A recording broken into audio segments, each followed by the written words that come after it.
Hey guys, I want to tell you about something that happened to me about 2 months ago. My name's Joe, I'm 38, and I work as an auto claims adjuster outside Indianapolis, which means I look at damage photos all day and figure out if the story matches what actually happened. I'm good at it. I can tell you in 10 seconds whether a car was moving or parked when it got hit. I'm telling you that because it matters later. 3 months ago, I got a notification from Hinge that a fraud alert had been reported on a profile I was matched with. The guy I'd been talking to every day since November. The guy I'd gone on 2 dates with. The guy I danced with and kissed in a parking lot and thought might actually be the thing that made me stop dreading my empty weeks.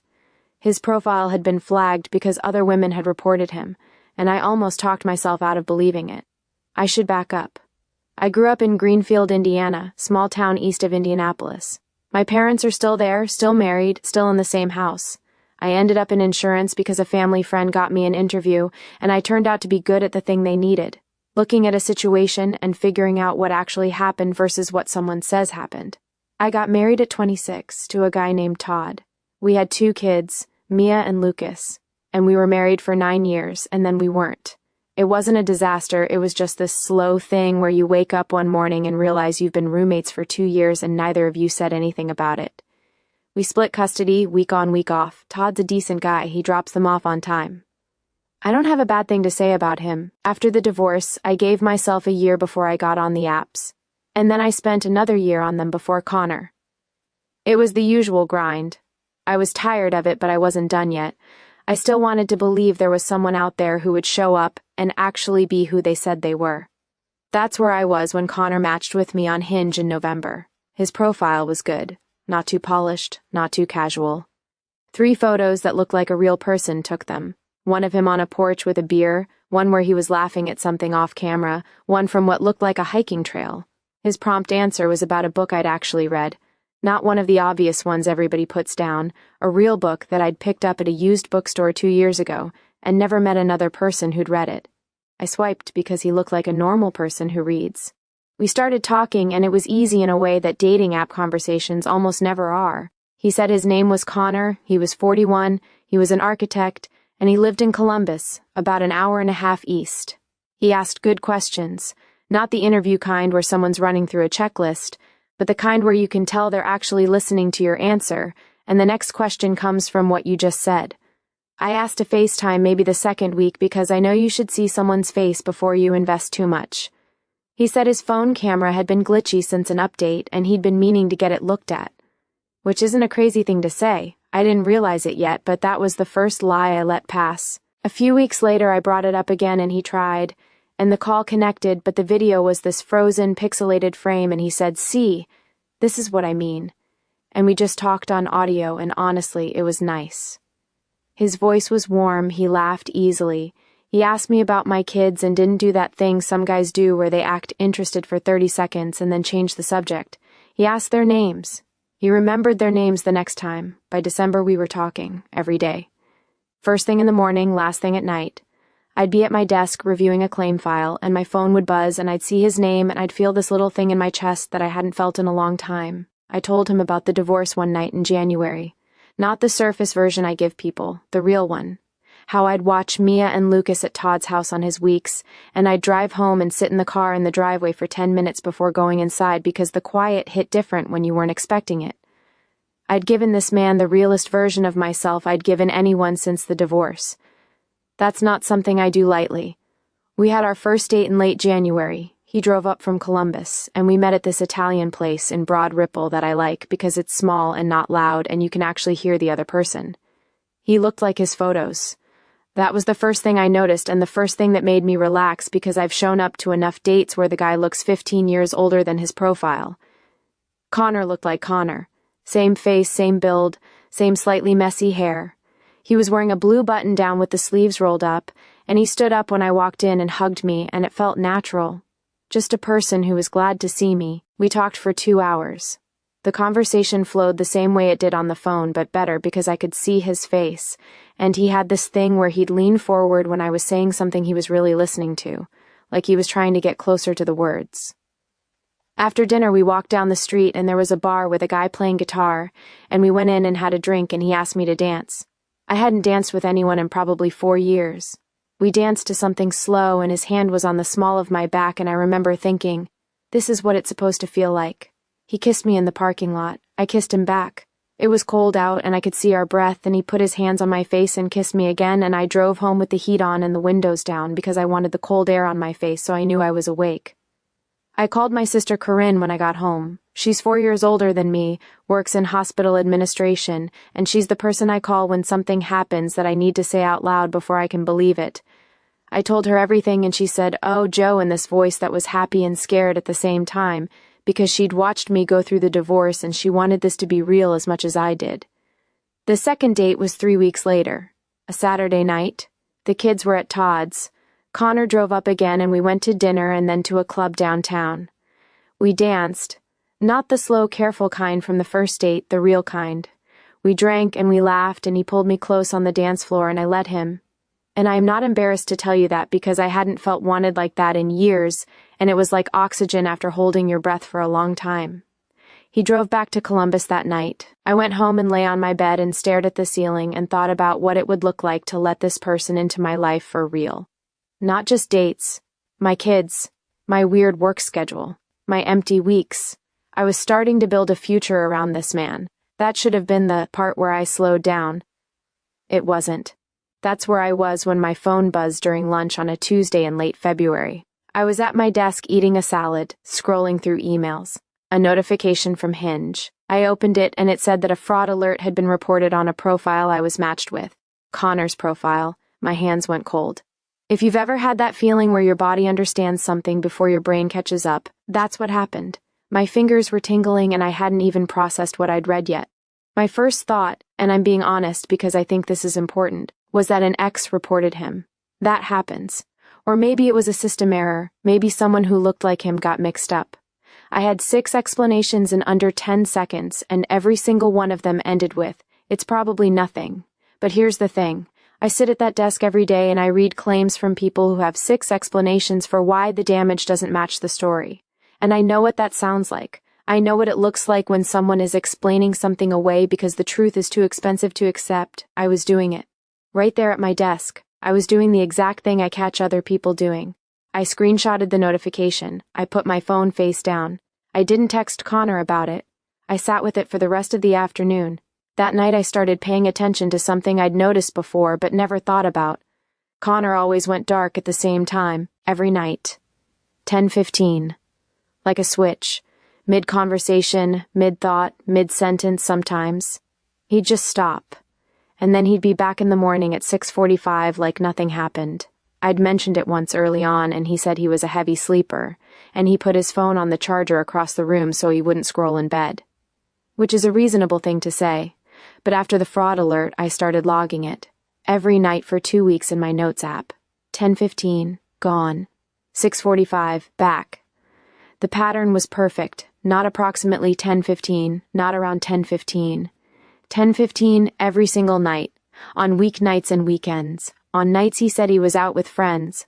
On a night he said he was at a work dinner that ran late.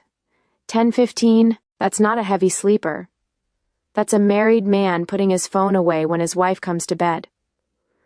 I remember exactly where I was when that clicked. I was sitting at my kitchen table at 11 o'clock at night with 2 weeks of timestamps staring back at me, and I put my phone down and I covered my mouth with my hand because I could feel my dinner coming up. I thought about the parking lot, the kiss, his hands on my face, the club, his arms around me. All of it done by a man who went home to someone else and put his phone on the charger and got into bed next to his wife and didn't think about me again until 6:45. I called Corinne. She picked up on the second ring even though it was almost midnight. I said, "I need you to come over tomorrow, bring your laptop." She said she'd be there by 6. She showed up at 5:40 with a bottle of wine and her reading glasses already on her face like she came dressed for the job.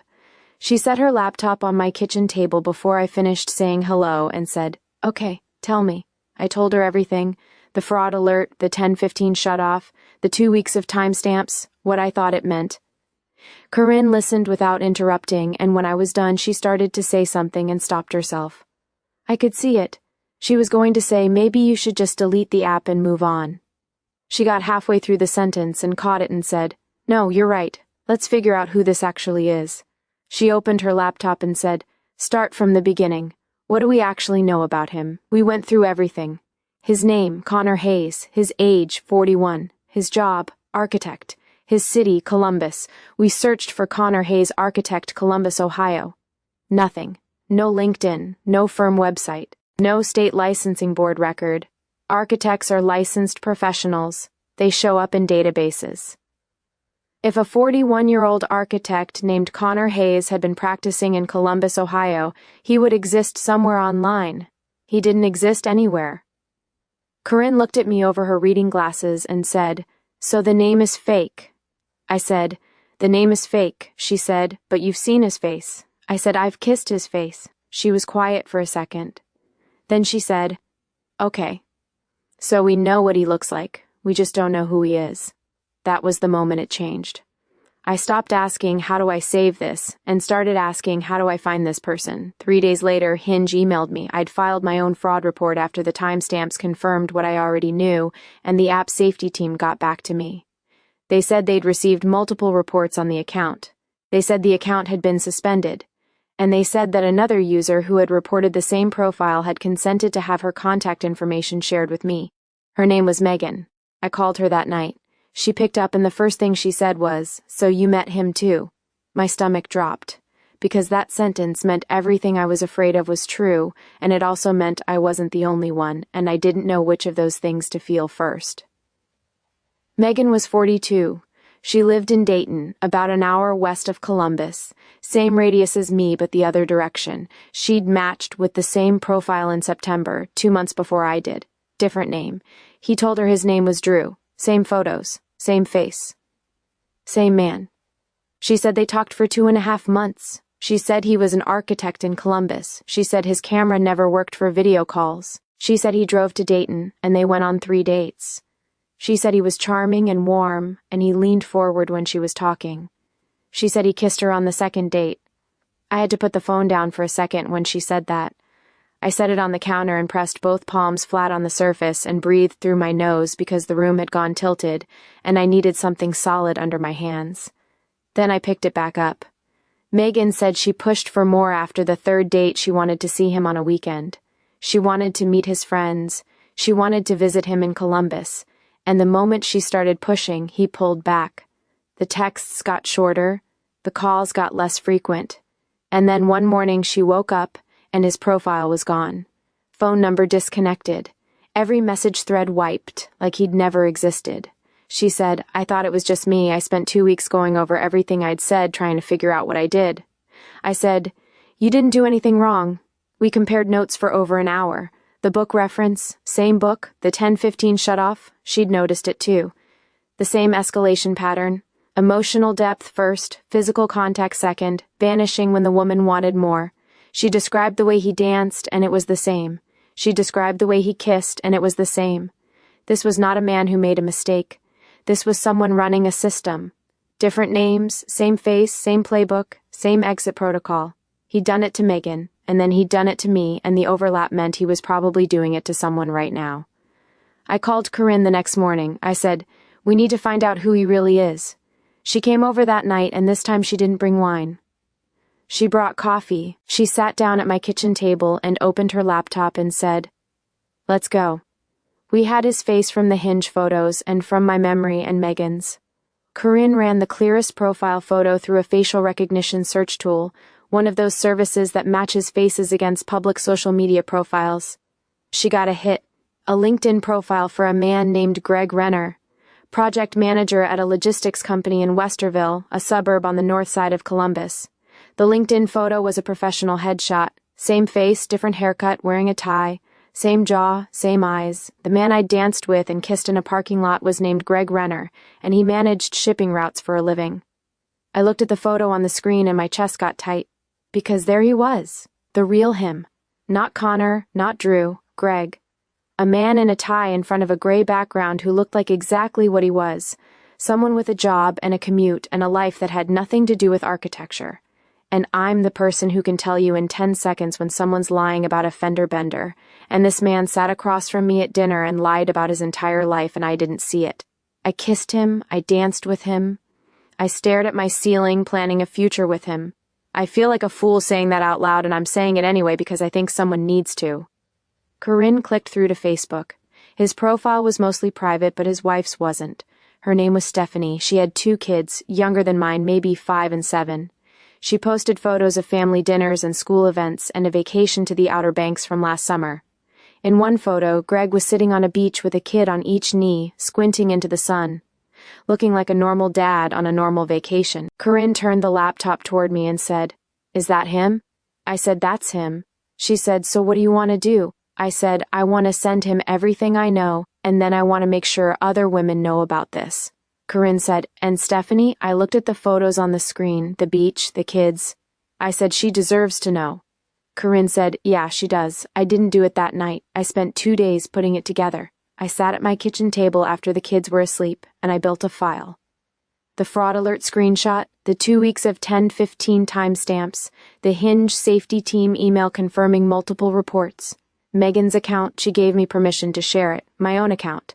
The timeline showing he was talking to both of us simultaneously, the LinkedIn profile, the real name. I laid it out the way I lay out a claims denial. No emotion, no accusations. Just what happened, in what order, supported by what evidence. I sent it to Connor, to Greg, through the one channel I still had, an email address he'd given me early on that he probably thought I'd forgotten about. I wrote a short message at the top. I said, "I know your name is Greg Renner. I know you live in Westerville. I know about Megan. I know about the 10-15 shutoff. I know you're married. I've attached everything. You can read it or not." Read receipt came back within an hour. Then nothing. I watched my phone for the rest of that night. I thought maybe he'd call. Maybe he'd try to explain. Maybe he'd beg me not to tell Stephanie. Maybe I'd finally get to hear his real voice, not the one that said, "I'm Connor, I'm an architect," and he'd have to sit inside what he did while I listened. Nothing. By midnight, his Hinge profile was gone. By the next morning, the email address bounced. The phone number I had for him was disconnected. Every text thread was emptied from his end. 6 hours. That's all it took. Connor ceased to exist the same way Drew had ceased to exist for Megan. Profile deleted, number gone, threads wiped, like pulling a tablecloth off a table without disturbing the dishes. He'd done this before. It wasn't just that he vanished. It was how smooth the vanishing was. No fumbling, no desperate messages at 2 a.m. asking me to keep it between us. Just a clean, practiced exit. A door closing without a sound. He took the confrontation too. Every piece of it, built from 3 weeks of work and 2 women's pain and timestamps and screenshots, and a sister who showed up with her laptop at midnight, and he just walked away like I was a file he closed at the end of the day. I called Megan the next morning. I told her what happened. She was quiet for a long time, and then she said, "He did the same thing to me, exactly the same, like it's a script." I said, "It is a script." She said, "So what do we do?" I said, "We make sure the next woman sees it coming." I spent the next 3 days writing a post. I put it on Facebook, Instagram, and Reddit. I laid out the whole thing, the fake profiles, the pattern, the dates, the vanishing protocol. I didn't use Megan's last name because she asked me not to. I didn't use Stephanie's name because she hadn't done anything wrong, but I used his real face. The Hinge photos. The ones he'd taken himself and put on a profile with a fake name. I described the playbook. The book reference, the question style, the 10-15 shutoff, the escalation pattern, the clean exit. I tagged Hinge. I said this man is operating multiple fake identities on your platform and targeting women in their 30s and 40s, and you need to do something about it. I didn't do it for revenge. I did it because Greg Renner was still out there. He'd already wiped Connor and Drew and whatever came before, and right now, tonight, some woman in her late 30s in some town within 90 minutes of Columbus was sitting on her couch texting a man who doesn't exist and feeling that little thing in her chest when his name popped up. She deserved to see the playbook before the playbook used her. Within a week, 4 more women reached out to me. 4. Different names. Connor, Drew, Ryan, someone named Eli. Same face in every case. Same 10-15 shutoff. One woman said she'd been talking to him for 5 months. Another said he'd told her he was a widower. One of them said something I haven't been able to stop thinking about. She said, "He asked me what I was most afraid of, and I told him. And now I think he just wanted to know what it was." That's the part that makes this dark. Not the lying, not the fake names. The part where he asked real questions and listened to real answers and used the intimacy of what people told him as material. Like we were characters in something he was writing. That's not someone who got lonely. That's someone who doesn't experience other people as fully real. The last thing I did was send everything to Stephanie. I didn't write a dramatic message. I wrote it the way I'd write a claim summary. I said, "My name is Joe. I'm writing because I believe you deserve to know something about your husband. I'm not trying to hurt your family. I would want someone to tell me." I attached the file, all of it. I sent it through Facebook Messenger because it was the only channel I had. The message was delivered. I saw the little check mark. She never wrote back. I don't know if she opened it. I don't know if she confronted him. I don't know if she left or stayed or pretended she never saw it. I don't know if Greg is still coming home every night and putting his phone on the charger at 10:15 and getting into bed next to a woman who has no idea. I don't know if anything I did changed anything at all. I launched something I'll never see land, and that's the part I have to live with. I went back to work the Monday after I posted everything. I had a stack of claim files on my desk. The first one was a guy in Fishers who said he hit a deer, and the photos showed the damage on the wrong side of the car for the road he said he was on. I looked at the photos for maybe 3 seconds and wrote the denial and moved to the next file. I review about 15 claims a day now. Some of them are honest, most of them are honest, and every once in a while I get one where the story is good. Really good. The kind where every detail feels right and the timeline makes sense and the photos line up, and I'll sit with it an extra minute. Not because I think it's fraudulent. Because I know what it feels like when something looks right and isn't. Last week, a woman in my office got matched with someone on Hinge and she was showing her friend the profile at lunch, and I glanced at it over her shoulder. Nice photos. Good prompt answers. The kind of profile that looks like a real person who reads. I didn't say anything, but I watched her face while she looked at it, and I recognized that expression because I used to make it too. That little hit of something good in the middle of a long day at a desk. I hope he's real. I hope he's who he says he is. I hope his camera works. If you want to hear more stories like this, please like and subscribe. It would really mean a lot to me.